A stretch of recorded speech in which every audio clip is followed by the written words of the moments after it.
to this very special edition of the KAJ Masterclass Live, the show which ensures that you profit from your time spent here with experts, either through their insights, information, or simply learning from them. And today we have Victor Briere. He is an Ayurvedic doctor, Ayurvedic teacher, and a speaker, and he's also the co-founder of International Institute of Ayurveda. Welcome to the show, Victor. Thank you, Ajay. Good to be here. Thank you. Thank you. Welcome to the show. Welcome to India in this online form, though you keep on visiting India and are due to visit it once again very soon. But this show will be, about a lot about understanding about Ayurveda benefits, and I'm sure a lot of people across the globe will benefit from you. So first, to understand from you, Victor, about your interest in Ayurveda did you go to Ayurveda or Ayurveda come to you? So my training in Ayurveda was in the United States and India both. But in India, it's a very different kind of training, as you probably know. It's a licensed medical care system in India, which requires at least 5 years of training, 5.5. In the United States, it's quite different right now. It only requires 2 years of training, and it's not licensed in the United States. So I had to kind of pave my own way to become an Ayurvedic doctor in the United States and Europe. But I always return to India every year for 4 or 5 months to continue my training with Ayurvedic doctors there. Right. So what was the reason for your interest in Ayurveda, being from the western part of the world? So people generally believe a bit more on the western medicine. Nothing wrong with this Ayurveda, but generally people tend to go towards that sort of an education. What made you go for being an Ayurveda doctor? Well, I started practicing yoga when I was 18 to heal some of my own personal health issues. And I immediately saw the benefit of some of the more ancient and Eastern healing traditions. And then through my yoga teacher, I was introduced to Ayurveda at the age of 24. And frankly, I found it to be much more effective than the allopathic approaches. Right. So Victor, help us understand, in today's time, almost every second person, third person know about Ayurveda. They have heard from someone or the other, but they don't know beyond that. And then there are, things which may stop them that, okay, this is something some Western medicine is available, cure is available. Why not go for a very quick cure for that?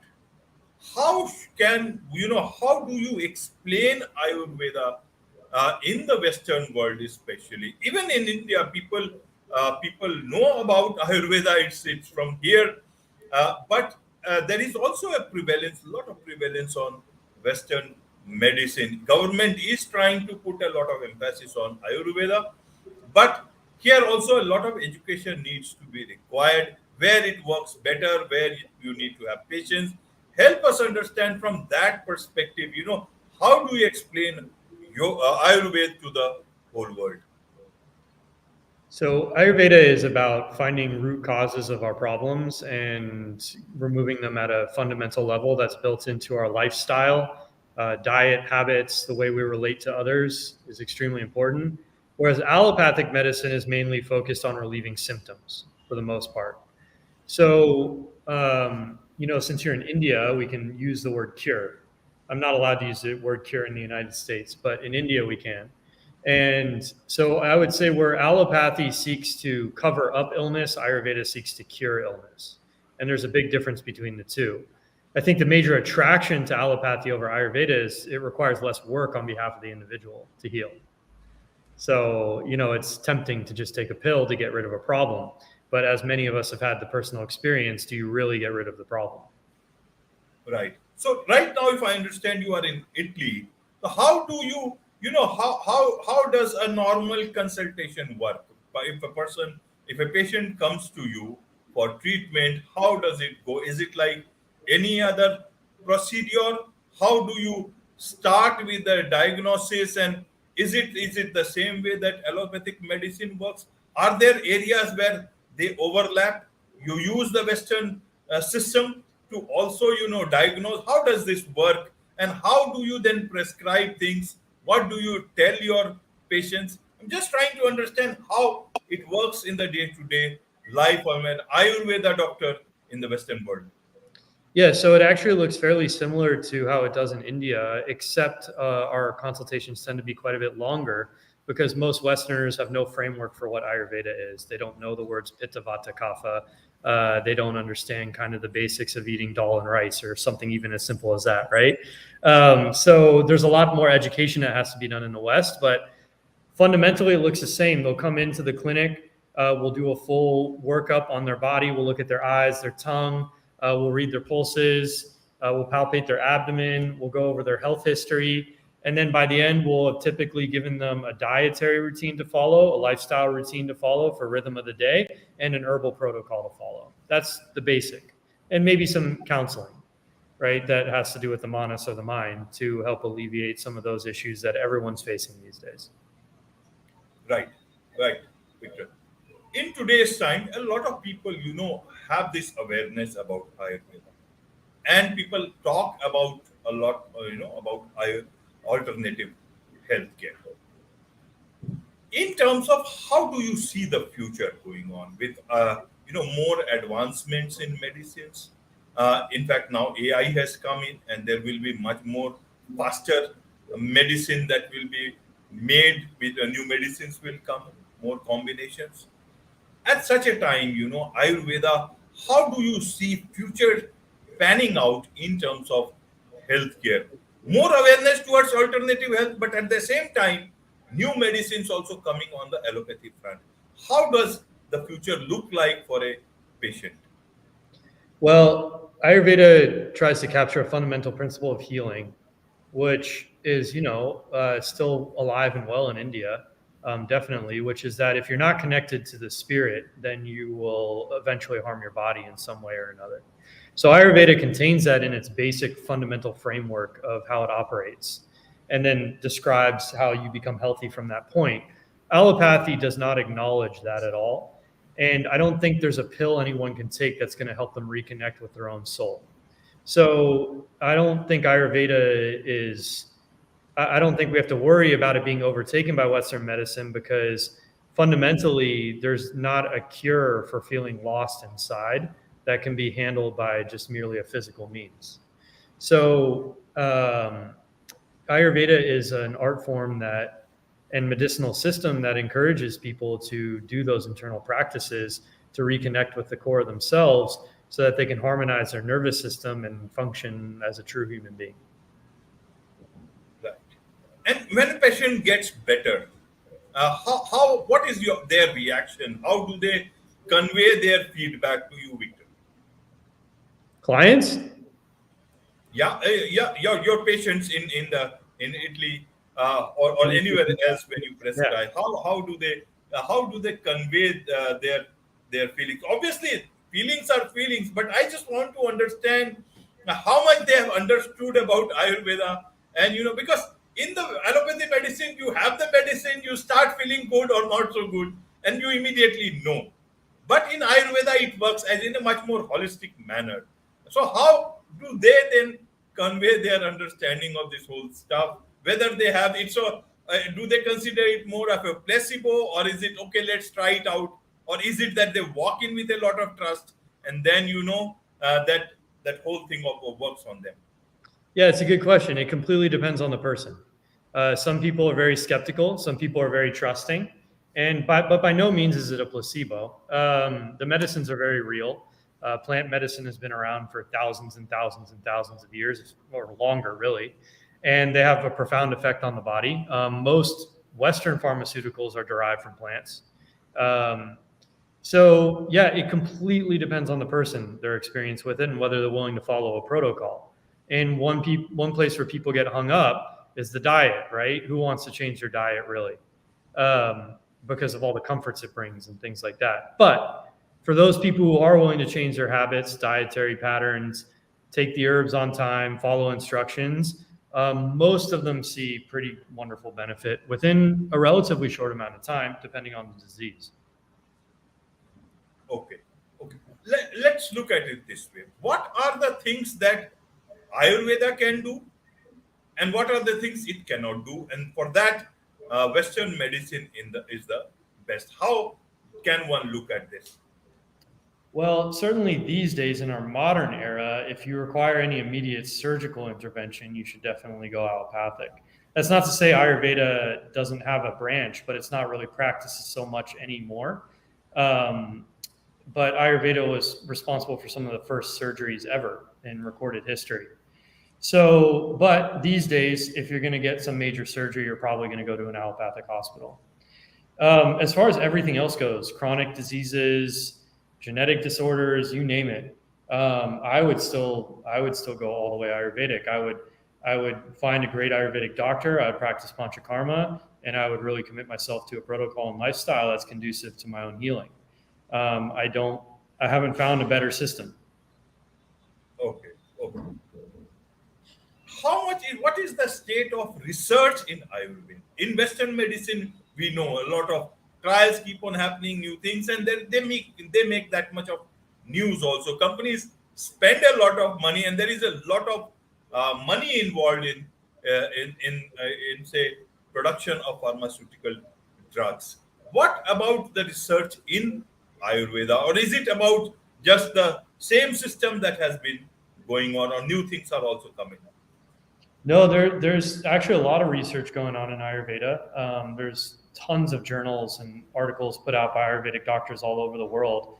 And there are always new proprietary formulas being created by clever minds who want to work with plants that way and new techniques. But I will say that the fundamental techniques of Ayurveda are pretty set and have been established for many, many, many millennia.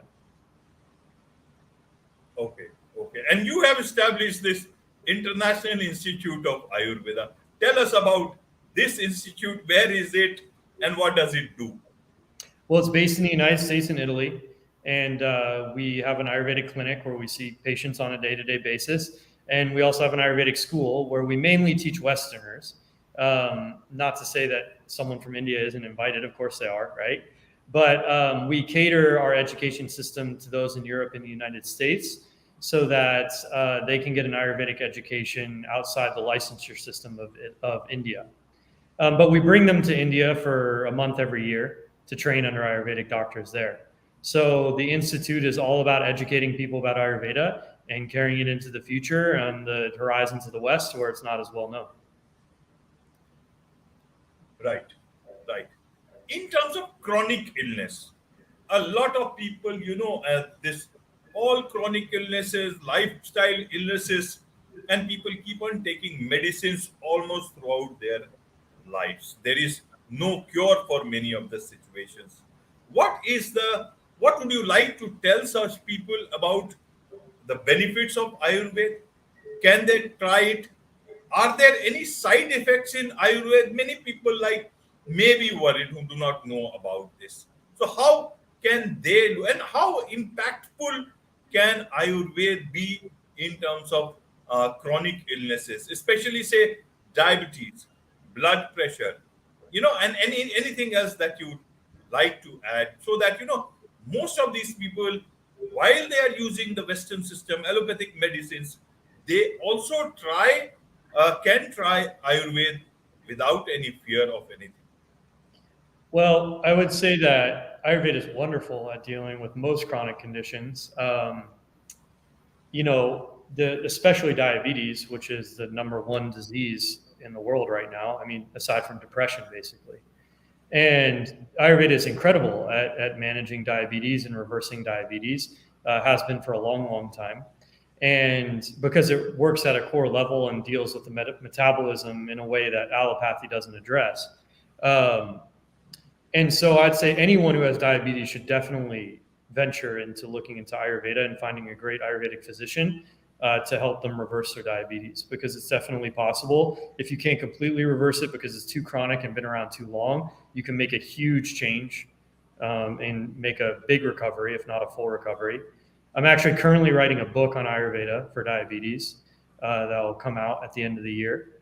And but diabetes is kind of the quintessential lifestyle disease, chronic lifestyle disease right now, but many other diseases follow very similar pathology as diabetes with just a few twists and turns.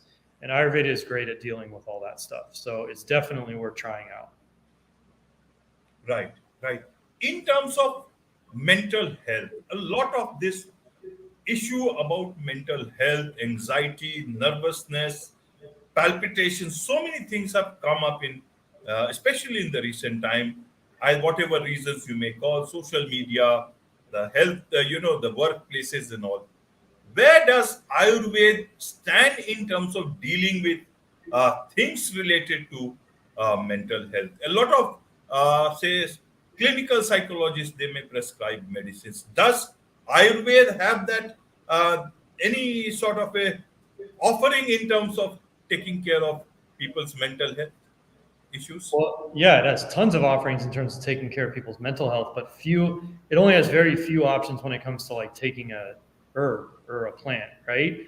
There are some plant medicines that help pacify the nervous system and the mind, but they're not the same thing as pharmaceutical drugs, and they never intended to be.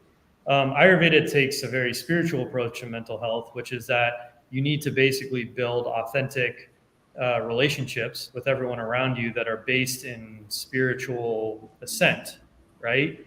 And that's the way to stay mentally healthy, and remain connected with nature, which is something that we're swiftly giving up, which is a big mistake according to Ayurveda.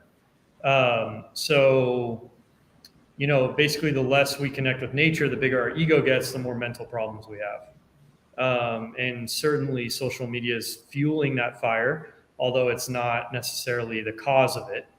But for the most part, people are relating less and disconnecting from nature more, and that at a fundamental level is causing a lot of mental disease. Feelings of isolation, abandonment, lack of nurturing, no support, ostracization, all those things take a big toll on the mental health. Right, Victor.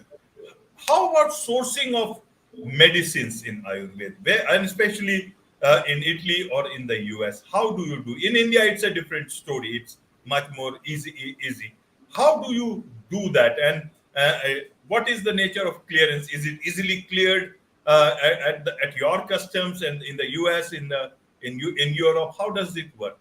Or you can source there also in locally? Yeah, in the United States, there's a pretty good network formed at this point where, of course, not all Ayurvedic medicines, but many are quite accessible.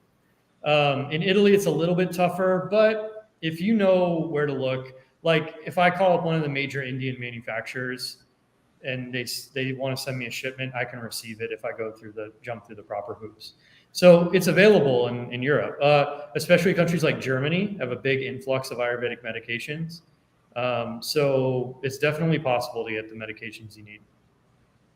Right. And you said, if I heard you correctly, you said that in Italy, or maybe even in US, or one of the two places, you cannot use the word cure for Ayurveda. Am I right? Correct. Why is it so? And in India, we can use that. Well, in India, it's a licensed practice. In the United States and in Europe, it's not licensed. And only licensed medical practitioners are allowed to use the word cure. It's just a law that was set up. So we have to say things like manage. Okay. So you manage with the word manage. We manage. But in India, it's fair game. Absolutely. You see, Ayurveda is such a vast field, and there is so much to learn about this. And it's nice to see that you have learned so much and you still are learning. But those who want to learn more about you, how can they do so? And those people who want to try Ayurveda with you, especially in the US and Europe, how can they do that? Well, I'm easy to get a hold of. Just my website's www.iiayurveda.com. And then my email is reception@iiayurveda.com. And just send an email, reach out. Happy to talk to you and help you with whatever you need, Ayurvedically speaking. Wonderful. With this, it's a wrap on this very special edition of the KAJ Masterclass Live. Thank you so much indeed for joining us. Thanks, Ajay.